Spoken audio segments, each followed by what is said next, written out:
Greenland. The name itself is a paradox, a linguistic relic of a 1,000-year-old marketing scheme.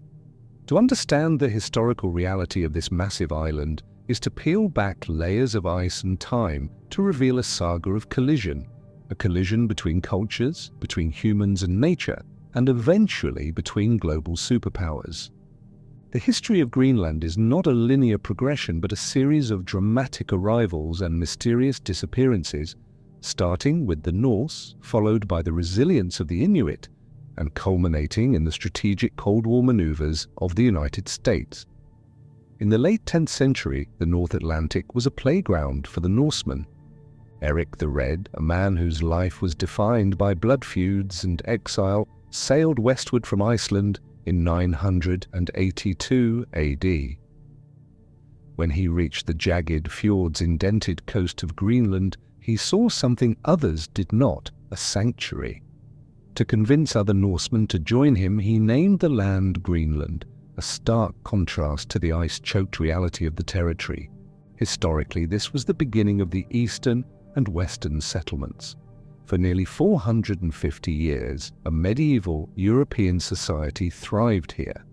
They built stone manor houses, massive cathedrals like the one at Garda, and established a legal system based on the Icelandic Althing. These Norsemen were not mere raiders, they were farmers and traders. They raised cattle, sheep, and goats in the thin strips of green pasture along the fjords, and they exported walrus ivory, a luxury item highly prized in the courts of Europe. However, the historical reality of their survival was fragile. The Norse were fundamentally European, and they refused to let go of their identity even as the climate began to turn against them. By the early 13th century, the Little Ice Age began to tighten its grip. The glaciers expanded and the sailing season became shorter. At the same time, a new people, the Thule Inuit, began migrating into Greenland from the west. Unlike the Norse, the Inuit were masters of the high Arctic. They brought with them the kayak, the toggling harpoon, and the dog sled. Archaeological records show that while the Norse were struggling to keep their cattle alive in frozen barns, the Inuit were feasting on the abundance of the sea. The conflict between the Norse and the Inuit was not a grand war of armies, but a war of attrition and cultural stubbornness. The Norse viewed the Inuit with disdain, calling them skraelings. This prejudice was their undoing. As the ice closed in, the Norse could have survived by learning how to hunt seals and whales from the Inuit, but they chose to cling to their starving cattle and their woolen garments. By the mid-14th century, the western settlement had vanished. When a relief expedition arrived from the eastern settlement, they found only roaming cattle and empty houses, no bodies, no signs of a struggle, just a haunting silence. The Norse society was collapsing from within, isolated from Europe by the Black Death and the expanding sea ice. By 1408, the last written record of the Norse in Greenland was made, a wedding in Valsey Church. After that, the curtain falls. For 3 centuries, Greenland belonged entirely to the Inuit. It wasn't until 1721 that a missionary named Hans Egede arrived. Looking for the descendants of the Vikings, he found none. Instead, he found a resilient Inuit culture that had completely mastered the environment.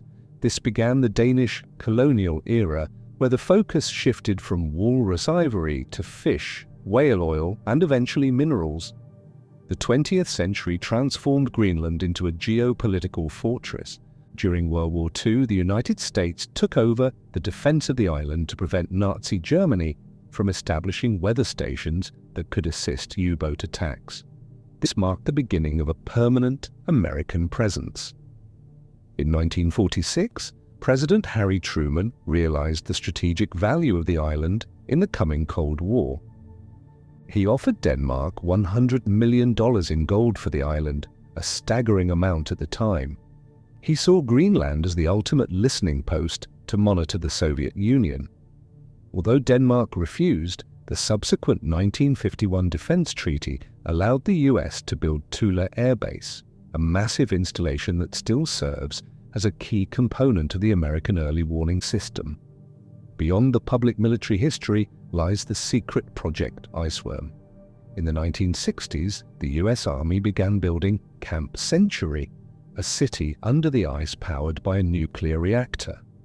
The ultimate goal was to hide hundreds of nuclear missiles beneath the Greenlandic ice sheet, capable of striking the USSR.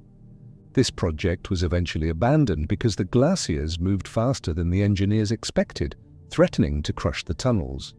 This history reminds us that even with modern technology, the ice of Greenland remains the ultimate master of the island.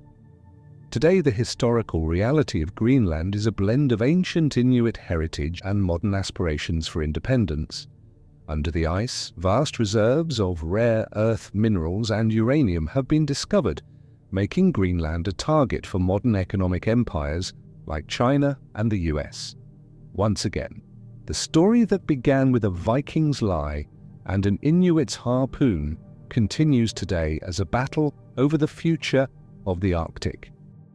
To reach the depth of your request, we must now delve into the shadow history of Greenland, the parts of the saga that are written not in ink, but in the scars left on the landscape and the classified archives of the 20th century.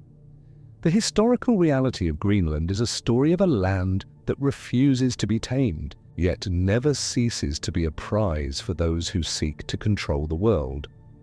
The Hidden War, Project Iceworm, and the nuclear tunnels. By the late 1950s, the Cold War had reached a fever pitch. Greenland, once the battlefield of Norsemen and Inuit, became the most important real estate in the world. The United States military, under the guise of Project Iceworm, embarked on a feat of engineering that sounds like science fiction. They built Camp Century, a city under the ice. This was not just a base, it was a sprawling complex of tunnels carved directly into the Greenlandic ice sheet, powered by the world's first mobile nuclear reactor, the PM-2A. The secret intent was to hide nearly 600 nuclear missiles in a railway system beneath the ice, moving them constantly so the Soviet Union could never pinpoint their location.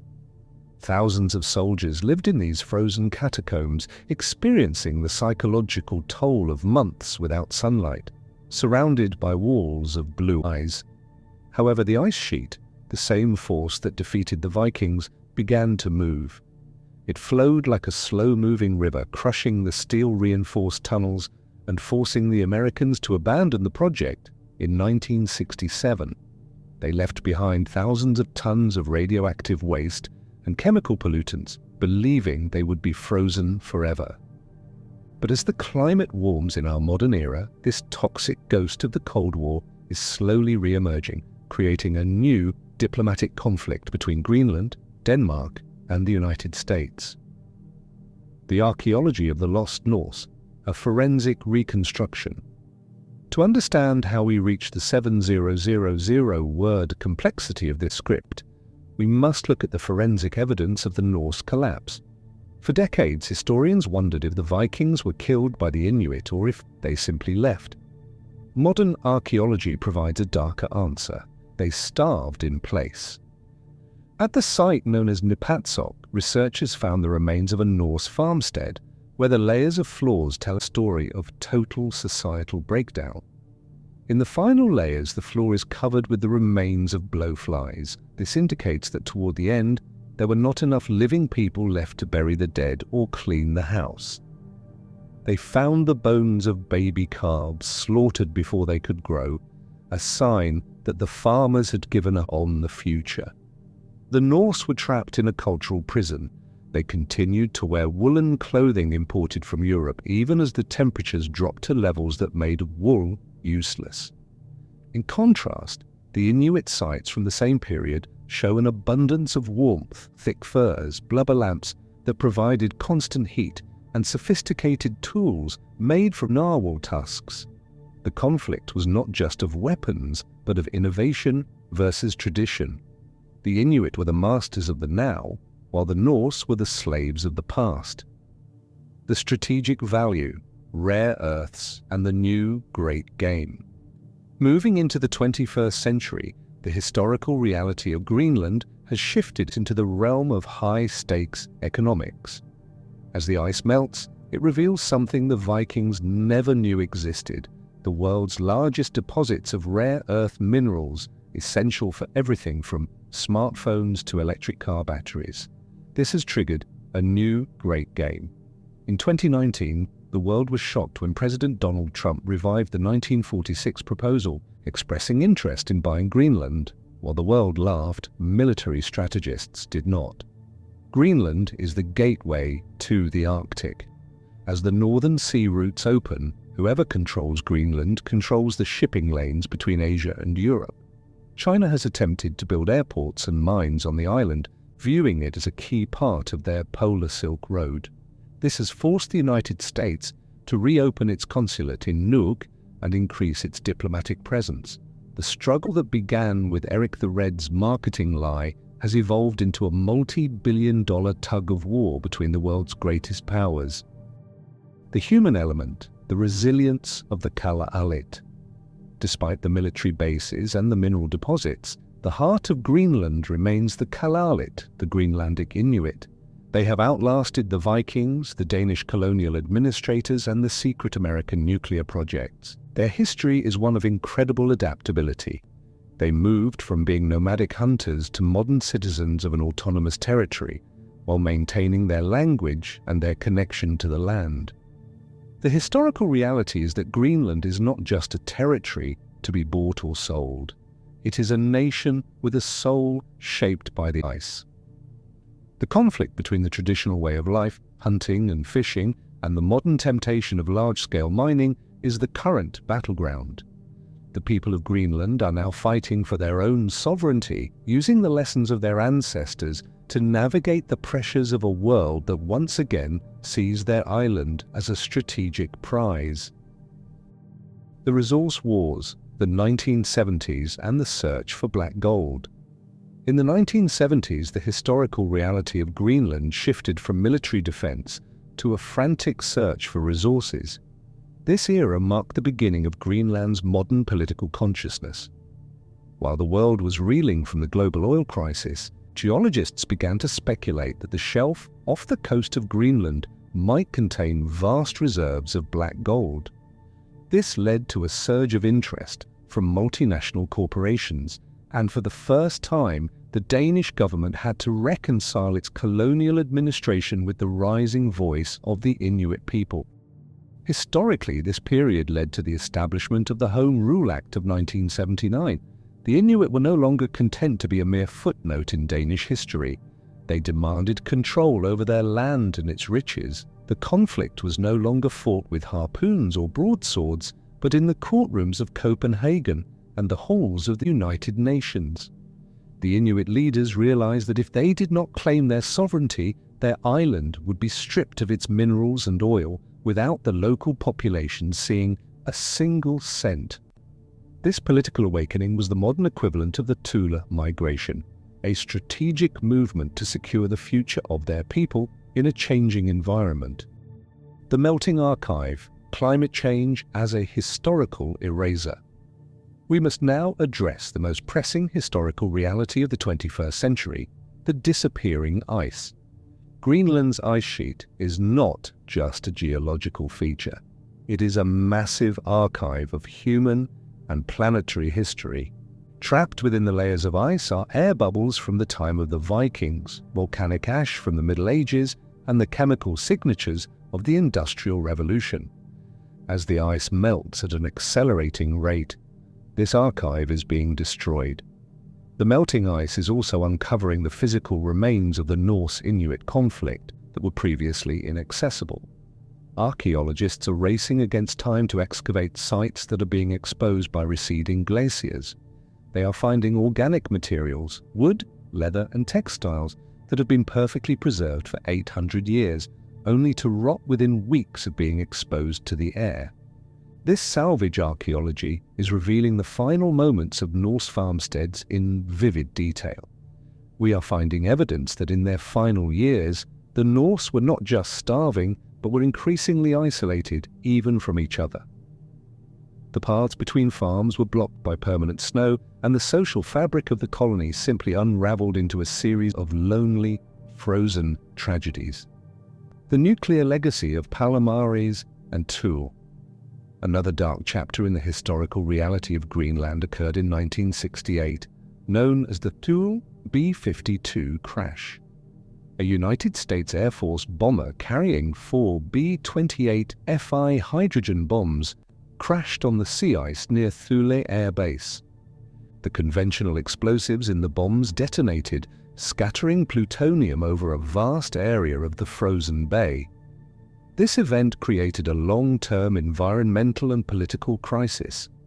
The cleanup operation, involving hundreds of Danish and American personnel, was a nightmare of Arctic logistics. Many of the workers later reported health issues due to radiation exposure. For the local Inuit, the crash was a profound violation of their land. It proved that the military protection offered by the US came with a terrifying price. This incident remains a cornerstone of Greenlandic activism and a primary reason why many Greenlanders are wary of foreign military and industrial intervention. It is a historical reminder that in the modern age, the dangers are not just from the cold, but from the technology brought by those who claim to be protectors. The new frontier, deep-sea mining, and the future. As we look toward the 7,000-word culmination of this script, we see Greenland standing at the edge of a new frontier. The world's hunger for green energy has created a paradox. To save the planet from climate change, we need the minerals buried under the very ice that is melting because of it. Companies are now looking at the deep-sea floor around Greenland for nodules containing cobalt and nickel. The historical reality is that Greenland is caught in a cycle of exploitation and resilience. From the Norse hunting walruses for the European elite to modern corporations eyeing uranium for global energy, the island has always been a source of wealth for outsiders. But the lesson of history is clear. Those who do not respect the island's autonomy and its unique environmental laws will eventually be forced out, just as the Norse were. The Inuit remain the constant factor. They have seen the rise and fall of empires, and they are now positioning themselves to be the masters of their own destiny, using their history as a shield and their resources as a bridge to full independence. The final reckoning, a land of eternal return. In conclusion, the history of Greenland is a symphony of survival and a tragedy of arrogance. It began with the Norse trying to recreate Europe in a land of ice and ended with them becoming a ghostly memory. It continued with the Inuit, who proved that the only way to conquer the Arctic is to surrender to its rules. It evolved through the Cold War, where the island became a nuclear-tipped dagger pointed at the heart of empires. Today, Greenland is a vibrant modern nation that still feels the heartbeat of its ancient past. The ruins of Hvalsey Church still stand, the tunnels of Camp Century still shift under the ice, and the hunters of Nuuk still launch their boats into the same fjords where their ancestors met the first Vikings. Greenland is not a place to be bought, sold, or conquered. It is a land that demands humility. The ice will continue to melt, the maps will continue to change, but the spirit of the people who call it home remains as unbreakable as the glaciers themselves. The historical trajectory of Greenland changed forever as the medieval period transitioned into the age of global exploration. When the Norwegian sovereignty was officially established over the island in 1261, the Norse settlers believed they had secured their future under the protection of a powerful kingdom. However, this political union became a cage. The King of Norway established a trade monopoly, decreeing that only royal ships could trade with the Greenlandic settlements. This meant that when the Norwegian shipping industry collapsed due to the Black Death, the Greenlanders were left with no legal way to obtain life-saving supplies. Historically, this isolation led to a slow decay of the social fabric. While the Norse were being strangled by bureaucracy and climate, the Thule Inuit were perfecting a decentralized society that required no kings or monopolies. The Inuit mastery of the umiak, their large skin-covered boats, allowed them to transport entire communities across hundreds of miles of icy water, a feat the Norse could no longer achieve as their wooden ships rotted without replacement timber. This mobility was the ultimate factor in the Inuit success. By the time the modern era dawned, the ghost colony of the Norse had become a legend, but the strategic importance of the island was only beginning to be realized. After the mission of Hans Egede in 1721, Denmark began to view Greenland not just as a lost spiritual territory, but as a commercial frontier. The establishment of the Royal Greenland Trading Department followed the same patterns of resource extraction that the Norse had attempted, but with more modern technology. They focused on whaling and seal skin exports, which brought the Inuit into a global cash economy for the first time. This transition was a cultural shock, creating a new conflict between traditional hunting values and the demands of European commerce. The 20th century then introduced the most extreme shift in Greenland's historical reality. During the Second World War, the island was the eyes of the Atlantic, the weather stations established by the US, and Denmark provided the crucial data that allowed the Allies to time the D-Day landings. This military utility set the stage for the 1946 offer by President Truman. It is a historical fact that the US offered $100 million in gold, a sum that reflected Greenland's value as a permanent aircraft carrier. When Denmark refused, the compromise was the 1951 Defense Treaty, which led to the displacement of the Inuit people to build the Thule Air Base. The secret Project Iceworm of the 1960s was perhaps the most ambitious and dangerous attempt to use the island as a weapon. Beneath the ice sheet, the US Army built a nuclear-powered city, complete with a theater, a lab, and a hospital. But the ice proved to be an uncontrollable force. The movement of the glaciers began to warp the tunnels, threatening a nuclear disaster. This forced a retreat, leaving a legacy of pollution that still haunts the relationship between Nuuk and Washington.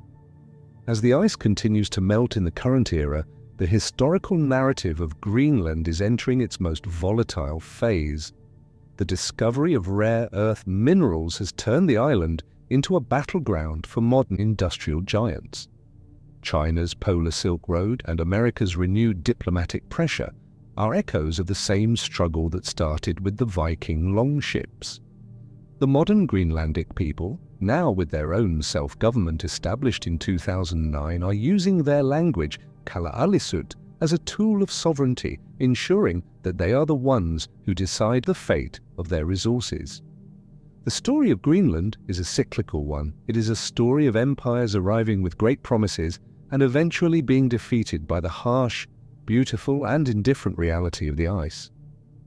From the ruins of the Norse farms to the radar domes of the Cold War, the island remains a silent witness to the transience of human power. The only constant is the resilience of those who call it home and the ice that keeps its secrets. The historical evolution of Greenland is far more than a simple chronicle of survival. It is a complex tapestry of human ambition clashing with the most unforgiving climate on Earth. To reach the true depth of this 7,000-word journey, we must examine the minute details of how Greenland became a focal point for global tension. One of the most significant yet often overlooked chapters in this saga is the period of the 1800s, when the whaling wars redefined the island's coastal economy. As European and American whaling ships flooded the North Atlantic, they brought with them a new era of trade, but also a wave of diseases that devastated the indigenous Inuit populations. Smallpox and influenza, previously unknown to the Arctic people, swept through small coastal settlements with the same destructive force as the Little Ice Age had centuries earlier. During this time, the Danish-Norwegian administration struggled to maintain control over a territory that was physically impossible to govern from a distance. The historical reality was that Greenland was essentially a series of isolated pockets of humanity, connected only by the courage of kayak messengers and the occasional arrival of a supply brig. This isolation bred a unique culture, a fusion of Lutheran piety brought by missionaries and the ancient animism of the Inuit. Even today, if you listen to the songs of the Greenlandic people, you can hear the echoes of this dual heritage.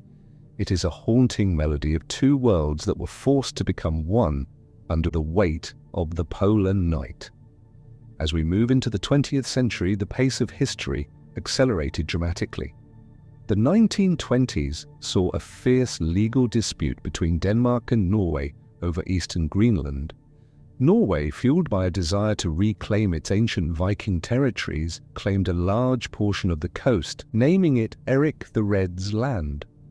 The conflict reached the Permanent Court of International Justice in The Hague. In a landmark ruling in 1933, the court awarded the territory to Denmark, ending centuries of Norse descendant squabbling. This legal victory ensured that Greenland remained a unified political entity, which proved crucial when World War II erupted just 6 years later. When the Nazi occupation of Denmark severed the link between Copenhagen and Nuuk, the historical reality shifted toward the Western Hemisphere. The United States, under the leadership of Franklin D. Roosevelt, realized that whoever controlled Greenland controlled the weather forecasting for the entire European theater of war. The American military engineers arrived in 1941, not as conquerors, but as builders. They constructed runways on frozen tundra and radio stations on jagged cliffs. This American invasion brought the first taste of modern consumer culture to the Inuit: canned goods, jazz music, and industrial machinery. For many Greenlanders, this was the moment the medieval past finally collided with the industrial future. After the war, the 1946 offer by the Truman administration to buy Greenland was not just a whim, it was a response to the new threat of the Soviet Union. The strategic logic was simple. Greenland sits directly on the shortest flight path between Moscow and New York. This geographic reality turned the island into a primary target for nuclear strategy. The subsequent construction of Thule Air Base was an engineering marvel involving thousands of workers who had to contend with permafrost that could melt and swallow buildings if not properly managed. The Inuit of the region, the Inuit, were forced to move 60 miles north in a single weekend to make room for the base, a traumatic event that remains a deep wound in Greenlandic history. Beyond the military, the 1960s and 70s brought the modernization program by the Danish government. They attempted to centralize the Inuit into modern towns, providing heating and electricity, but stripping away their traditional hunting identities. This led to a massive social crisis, with rising rates of depression and cultural loss. However, it also sparked the flame of nationalism. The Home Rule movement of the late 70s was a direct result of people wanting to take their history back from the hands of foreign planners. In our contemporary world, as the ice sheet melts at a rate of 280 billion tons per year, the historical narrative is shifting once again. This is no longer a story of ice, but of water and minerals. The rare earth elements found in the Kvanefjell Plateau are enough to power the world's green energy revolution for a century. But at what cost? The people of Greenland are now at a crossroads. Do they become a mining nation to fund their total independence? Or do they remain guardians of the Arctic environment? This tension is the final chapter of our 7,000-word epic. It is a choice between the wealth of the earth and the soul of the ice. The story of Greenland is a testament to the fact that no land is truly isolated. Every ripple in global politics, from the price of ivory in the 1200s to the demand for lithium in 2026, has left its mark on this island. As the wind howls over the ruins of the Norse and the silent radars of the Cold War, it reminds us that history is not a line but a cycle of arrival, adaptation, and eventual return. In the 1960s, the United States didn't just see Greenland as a place for air bases, they saw it as a laboratory for the impossible. This led to the creation of Camp Century, often called the city under the ice. Historically, this was one of the most daring engineering feats of the 20th century. The US Army engineers used massive Swiss milling machines to carve deep trenches into the ice sheet, which were then covered with steel arches and buried under snow.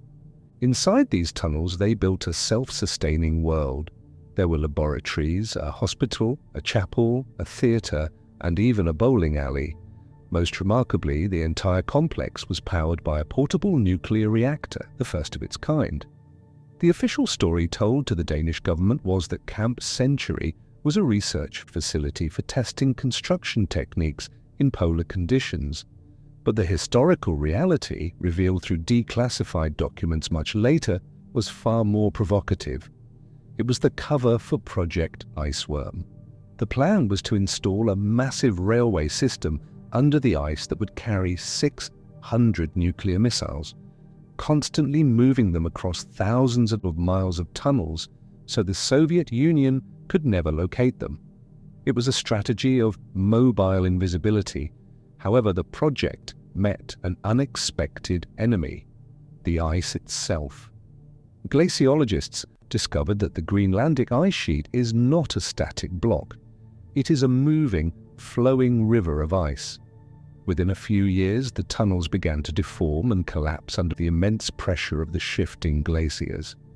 By 1967, the project was abandoned and the nuclear reactor was removed, but thousands of tons of radioactive water and chemical waste were left behind, encased in what the military thought would be an eternal freezer.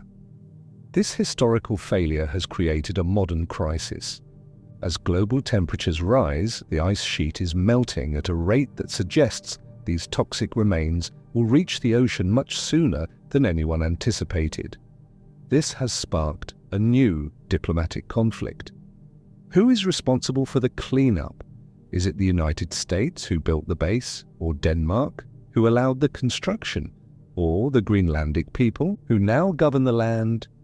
This is the nuclear ghost of the Cold War, a reminder that the decisions made in secret decades ago continue to shape the historical reality of the Arctic today. As we transition into the late 20th century, the history of Greenland becomes one of social revolution. After centuries of being a colony, the 1970s saw the rise of a new generation of Inuit leaders who had been educated in Europe but remained deeply connected to their heritage. This led to the Home Rule movement. In 1979, Greenlanders voted overwhelmingly to take control of their internal affairs. They changed the name of their capital from Gottorp to Nuuk and began the process of reclaiming their language. This was a pivotal moment. For the first time since the Viking Age, the people of Greenland were the masters of their own destiny. However, political freedom brought economic challenges. Greenland remained heavily dependent on Danish subsidies. To achieve true independence, the island needed a blue economy. In the 1980s and 90s, this meant an aggressive expansion into the fishing industry, particularly cold water shrimp and Greenland halibut. Fishing became the lifeblood of the nation, accounting for over 90% of its exports. But the historical reality of the ocean is as volatile as the ice. Overfishing and shifting currents have made the economy fragile, leading back to the same question that faced the Norse. How do you survive in a land that provides so much yet takes away so easily? The 21st century has added a final layer to this epic: the global resource rush. The melting ice has revealed that Greenland contains some of the world's largest deposits of rare earth elements, the minerals required for the high-tech and green energy industries. This has turned the island into a strategic battleground between the West and the East. China has invested heavily in Greenlandic mining projects, while the United States has responded by opening a consulate in Nuuk and offering hundreds of millions in aid packages. The 2019 offer by the US to buy the island was not a joke, but a reflection of a centuries-old historical truth. Greenland is the most valuable piece of ice on the planet. In the end, the history of Greenland is a story of cycles. The ice grows and the empires retreat. The ice melts and the empires return. from the stone tools of the Thule to the nuclear reactors of the Cold War, and now the lithium mines of the future. The island remains a mirror for human ambition. It is a land of silence that speaks volumes about our struggle to adapt. As the descendants of the Inuit look toward a future of full independence, they carry with them the ghosts of the Norse, the secrets of the Americans, and the unbreakable spirit of a people who have learned that to truly own the ice, you must first learn to respect its power. The historical reality of Greenland is defined by a singular haunting truth. It is a land that forgets nothing but forgives no one. As we stand in the year 2026, looking back at the millennium of history we have covered, we see a pattern of eternal return. The Norse came with their iron and crosses, seeking to tame the fjords. They were swallowed by the silence.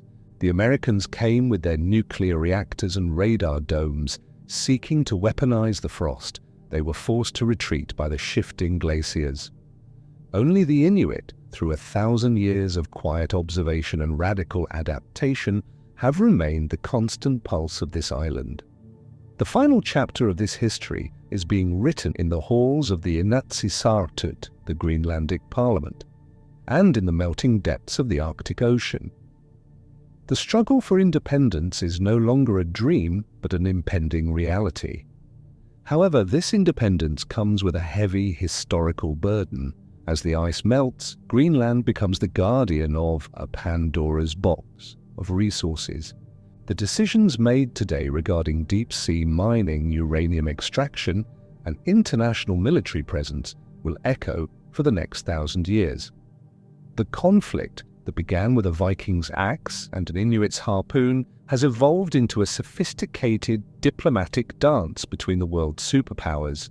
Yet, amidst the talk of billions of dollars and strategic air bases, the soul of Greenland remains in its small, brightly colored villages where hunters still respect the ancient laws of the sea. They know that while empires may fight over the surface, the true power of Greenland lies in its ability to remain indifferent to human greed. In the final reckoning, Greenland is a mirror. It reflects the best and worst of humanity, our incredible ability to survive in the most hostile conditions, and our dangerous tendency to believe we can master nature. The history of this island is a warning to the modern world that even the most advanced technology is no match for a changing climate, and that the only way to truly conquer a land is to become a part of its ecology. The saga ends where it began, with the wind howling over the white expanse. But this time, the world is listening. Greenland is no longer the edge of the map. It is the center of our future. As the last echoes of the Norse bells fade and the modern satellites hum overhead, the island stands as a majestic, frozen monument to the endurance of life.